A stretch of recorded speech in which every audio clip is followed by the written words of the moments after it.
ಸಚಿವ ಪ್ರಹ್ಲಾದ್ ಜೋಶಿ ಅವರ ವಿಶೇಷ ಆಸಕ್ತಿ ಹಾಗೂ ಸಿಎಸ್ಆರ್ ಫಂಡ್ ಅಡಿ ಧಾರವಾಡದಲ್ಲಿ ನಿರ್ಮಾಣವಾದ ಈಜುಕೊಳ ಹಾಗೂ ಕ್ರೀಡಾ ಸಂಕೀರ್ಣ ಶನಿವಾರ ಅಧಿಕೃತವಾಗಿ ಲೋಕಾರ್ಪಣೆಗೊಂಡಿದೆ. ನಮ್ಮ ಯಾತ್ರಿ ಕರ್ನಾಟಕದ ನಂಬರ್ 1 ಮೊಬಿಲಿಟಿ ಆಪ್ ಈಗ ಹುಬ್ಬಳ್ಳಿ ಧಾರವಾಡದಲ್ಲಿ ಈಗಲೇ ಡೌನ್ಲೋಡ್ ಮಾಡಿ. ಕೇಂದ್ರದ ಕ್ರೀಡಾ ಸಚಿವ ಡಾಕ್ಟರ್ ಮನ್ಸುಖ್ ಮಾಂಡವೀಯ ಅವರು ಕ್ರೀಡಾ ಸಂಕೀರ್ಣ ಹಾಗೂ ಈಜುಕೊಳವನ್ನು ಉದ್ಘಾಟಿಸಿದರು.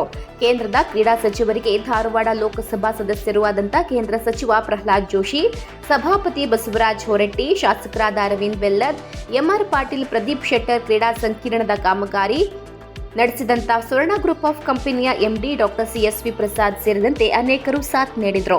ಕ್ರೀಡಾ ಸಂಕೀರ್ಣದ ಉದ್ಘಾಟನೆ ನಂತರ ಕೇಂದ್ರ ಸಚಿವರು ಈಜುಕೊಳಕ್ಕೆ ಭೇಟಿ ನೀಡಿದರು. ಈ ವೇಳೆ ಕೆಲ ಕ್ರೀಡಾಪಟುಗಳು ಈಜುಕೊಳದಲ್ಲಿ ಡೈವ್ ಮಾಡುವ ಮೂಲಕ ಈಜುಕೊಳಕ್ಕೆ ಚಾಲನೆಯನ್ನ ನೀಡಿದರು.